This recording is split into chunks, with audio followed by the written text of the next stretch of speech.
अस्सलाम वालेकुम दोस्तों। किसी भी मुल्क के वज़ीर आज़म या सदर की हिफाजत बहुत ज़रूरी होती है। उनके करीब आसपास इतनी सिक्योरिटी होती है कि कोई परिंदा भी उनके पास पर नहीं मार सकता। प्राइम मिनिस्टर का घर मोस्टली वो एरिया होता है जहां कोई जहाज़ भी नहीं उड़ सकता। ये नो फ्लाई जोन होता है, जैसा कि पाकिस्तान में प्राइम मिनिस्टर हाउस, अमेरिका में white house no fly zone है। ऐसे में अगर कोई प्राइम मिनिस्टर गायब हो जाए तो कैसा होगा। 53 साल हो गए इस प्राइम मिनिस्टर को गायब हुए हुए। इनका कोई सुराग नहीं मिला, ना ही इनकी कभी लाश मिली। ये भी मान लिया गया कि हो सकता है कि इनकी मौत हो गई, मगर इनकी लाश कभी नहीं मिली।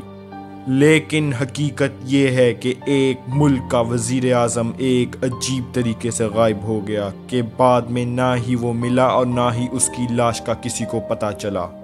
ये कहानी है ऑस्ट्रेलिया के 17वें प्राइम मिनिस्टर की। ऑस्ट्रेलिया एक बहुत पीसफुल जगह है। अगर वहाँ से ऐसी खबरें आएँ तो बहुत अजीब लगता है।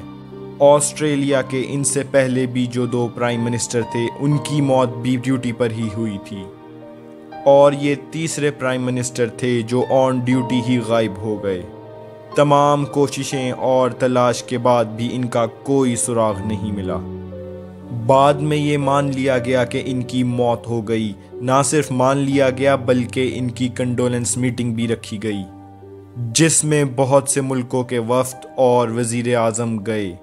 मगर ये ऐसी अजीब कंडोलेंस मीटिंग थी कि जिसमें ना ही कोई लाश थी, ना ही कोई बाकियात थी, और ना ही इनकी मौत होने का कोई सबूत था।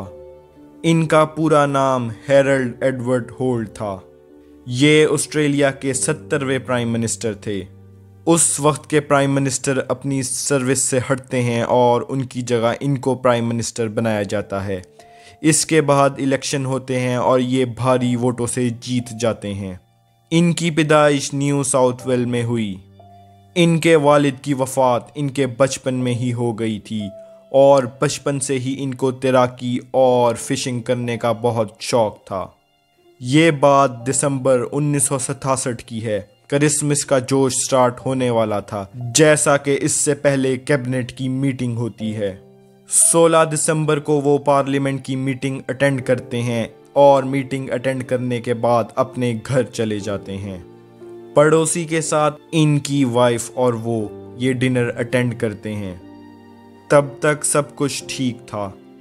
इससे अगले दिन इनका अपने हमसाये के साथ लंच था, और वो संडे का दिन था। सब कुछ नॉर्मल था।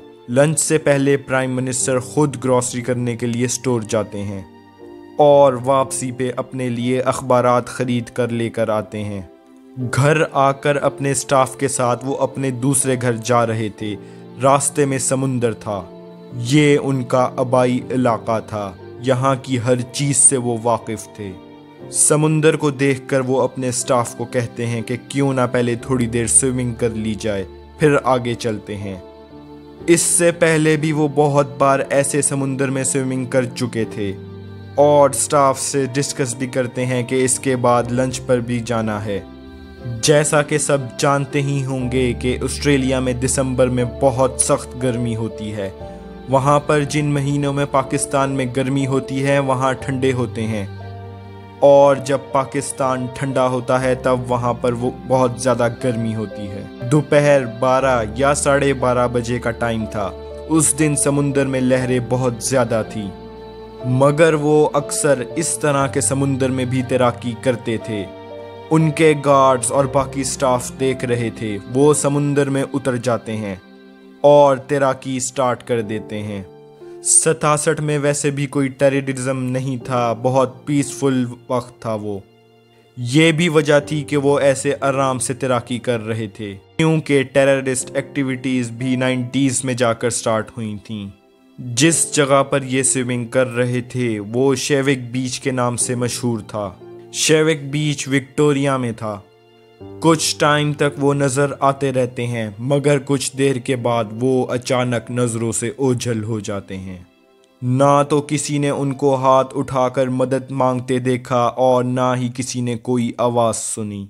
Sitting prime minister of Australia पानी की लहरों में गायब हो गए। पहले तो सबने ये सोचा कि ये नॉर्मल है, पहले भी ऐसे होता है, वो ऊपर आ जाएंगे।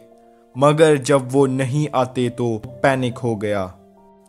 हर तरफ शोर मच गया कि प्राइम मिनिस्टर गायब हो गए। उसी बीच के पास आर्मी का एक ट्रेनिंग सेंटर था। उन्होंने भी लोगों की आवाज़ें सुनकर एहसास किया कि कुछ गड़बड़ है, मगर ज़्यादा ट्रेंड लोग उस वक्त क्रिसमस की वजह से छुट्टियों पर थे। मगर जितने भी लोग थे उन सबको मदद के लिए बुला लिया गया। पुलिस को भी बुला लिया गया और बड़े बड़े तैराकों को भी बुला लिया गया। उस दिन समुंदर का मिजाज बहुत गुस्सीला था। बहुत ऊंची ऊंची लहरों में भी तलाश किया गया।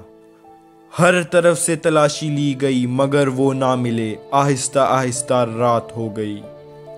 रात में हेरल्ड की बीवी ने पहली बार ऑस्ट्रेलिया के रेडियो पर खबर दी कि उनके हस्बैंड तैराकी कर रहे थे और वो गायब हो गए। इस तरह ये खबर पहले ऑस्ट्रेलिया और फिर पूरी दुनिया में फैल जाती है।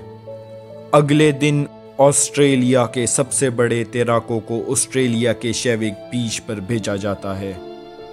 ये तैराक ऑस्ट्रेलिया की हदूद के सारे समुंदर की तलाशी लेते हैं।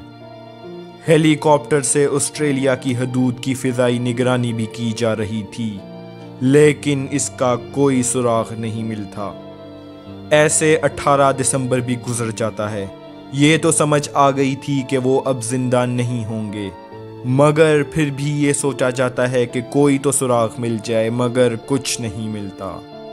अगले दिन 19 दिसंबर को फिर तैराक सुबह सुबह उनको ढूंढने लग जाते हैं।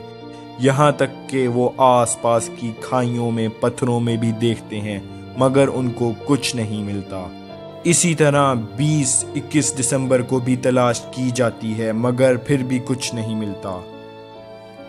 5 दिन के बाद यानी 22 दिसंबर को उनकी केयर टेकर गवर्नमेंट ऐलान कर देती है कि ऑस्ट्रेलिया के प्राइम मिनिस्टर नहीं मिले, यानी उनकी मौत हो गई है।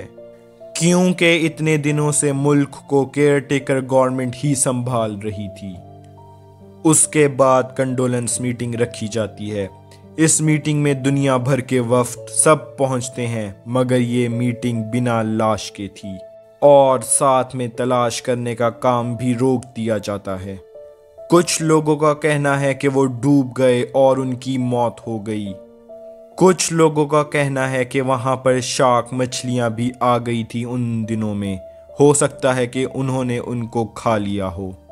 मगर एक बात ये भी थी कि बहुत से लोग मान नहीं रहे थे कि उनकी मौत हो गई है, क्योंकि लाश कहीं नहीं मिली। इसके बाद कई थेरीज थीं कि हो सकता है उन्होंने खुदकुशी कर ली हो, क्योंकि वो अपने सियासी कैरियर में ज़्यादा खुश नहीं थे। उनको ऑपोजिशन से भी बहुत तनकीद का सामना करना पड़ता था। उनसे मुल्क के अमूर इतनी अच्छी तरह चल भी नहीं रहे थे, तो हो सकता है उन्होंने खुदकुशी कर ली हो, क्योंकि उन्होंने अपने आसपास के लोगों से बोला था कि वो अपने सियासी कैरियर की वजह से बहुत परेशान हैं। इनके डूबने का सवाल इसलिए पैदा नहीं होता क्योंकि वो बहुत अच्छे तैराक थे और बचपन से ही तैराकी कर रहे थे। मगर बहुत से लोग ये भी कहते थे कि ऐसा कैसे हो सकता है कि वो खुदकुशी करने के लिए उस चीज़ को सेलेक्ट करें जिसमें वो सबसे अच्छे थे। अगर उन्होंने खुदकुशी करनी होती तो वो कोई और तरीका अपनाते। दूसरी थ्योरी ये भी सामने आई कि उस टाइम अमेरिका और वियतनाम की लड़ाई चल रही थी और ऑस्ट्रेलिया अमेरिका को सपोर्ट कर रहा था। मगर उनको बाद में एहसास हुआ कि अमेरिका वियतनाम पर जुल्म कर रहा है, तो फिर ऑस्ट्रेलिया ने सोचा हम अपनी फ़ौज वापस बुला लेते हैं। तो हो सकता है इस वजह से अमेरिका ने उनको कत्ल कर दिया हो। एक और थ्योरी ये भी सामने आई कि वियतनाम की आर्मी ने इनका कत्ल किया हो क्योंकि उन पर जुल्म हो रहा था, मगर बाद में ये थ्योरी भी रिजेक्ट हो गई।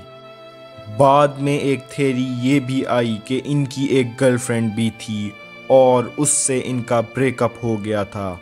हो सकता है इस दुख की वजह से उन्होंने खुदकुशी कर ली हो। एक ब्रिटिश जर्नलिस्ट ने ये ऐलान किया और एक ये थ्योरी भी सामने आई कि हेरल्ड एक जासूस थे और एक जासूसी मिशन का पता ना चल जाए इसलिए वो गायब हो गए, मगर इस थ्योरी को भी रिजेक्ट कर दिया गया। एक बंदा जो अपने मुल्क से इतना मुखलिस हो, वफादार हो, वो ऐसा कैसे कर सकता है।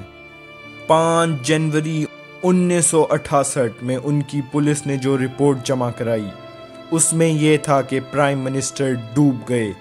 डूबने से उनकी मौत हो गई, लाश मिलने की कोई उम्मीद नहीं है।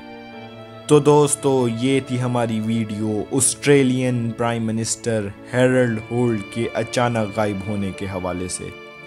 मज़ीद ऐसी वीडियोस देखने के लिए सब्सक्राइब करें हमारे चैनल को और बेल आइकन पर क्लिक करें। शुक्रिया। अल्लाह हाफिज़।